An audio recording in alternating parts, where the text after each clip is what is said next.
महाराष्ट्राची सांस्कृतिक राजधानी पुण्यनगरीत काँग्रेस नेते गोपाळदादा तिवारी यांचे मराठी नाट्य कला चित्रपट क्षेत्रातील वावर व योगदान दुर्लक्षित करता येणार नाही।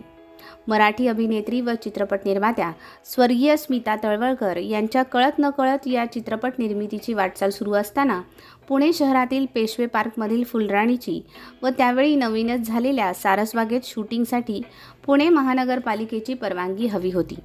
ती गोपाळदादांनी तातडीने मिळवून दिली।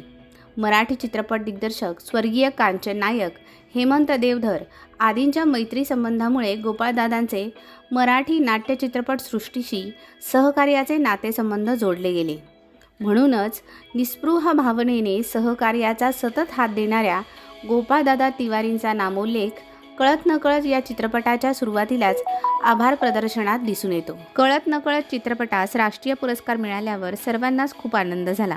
या सर्वोच्च पुरस्काराची नोंद घेत कर्तव्य भावनेने कलावंतांचा भव्य सत्कार गोपाळदादा यांनी पुणे शहर काँग्रेसतर्फे विधानसभेचे माजी सभापती माननीय बाळासाहेब भारदे यांच्या हस्ते व अण्णा हजारे यांच्या उपस्थितीत बालगंधर्व रंगमंदिरात 27 जुलै 1990 रोजी घडवून आणला। यावेळी निर्मात्या स्मिता तळवळकर, अभिनेते विक्रम गोखले, सविता प्रभुणे, मोहन आगाशे, अश्विनी भावे, संगीतकार आनंद मोडक, सहाय्यक दिग्दर्शक हेमंत देवधर, बालकलाकार मृण्मयी चांदोरकर आदी सर्व कलाकार बालगंधर्वमध्ये उपस्थित होते।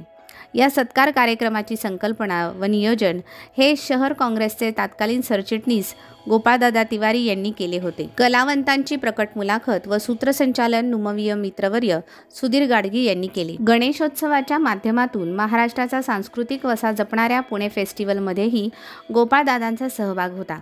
तत्कालीन महापौर माऊली शिरवळकर यांच्या समवेत सांस्कृतिक कार्यक्रमाचे नियोजन असो व चित्रपट कलावंत देवानंद यांचे पुण्यनगरीत आगमन असो, गोपाळदादा तिवारी नेहमीच आपल्या सहकारी नगरसेवकांसह हिरिरीने पुढे असत। आपल्या कला, नाट्य, चित्रपट क्षेत्रातील कार्याचा व संबंधांचा वसा जोपासत गोपाळदादा तिवारी यांनी नुमवी 75 या माजी विद्यार्थी संघटनेच्या माध्यमातून राष्ट्रीय पुरस्कार विजेत्या श्वासकार कलावंतांचा सत्कार व मुलाखत 1 सप्टेंबर 2004 रोजी टिळक स्मारक मंदिरात घडवून आणली। अभिनेते अमोल पालेकर, तत्कालीन महापौर सौ दीप्ती चौधरी, सुधीर गाडगे यांच्या उपस्थितीत हा कार्यक्रम पार पडला। मराठी चित्रपटसृष्टी व राष्ट्रीय पुरस्कारांप्रती आस्था व अस्मिता दर्शविणाऱ्या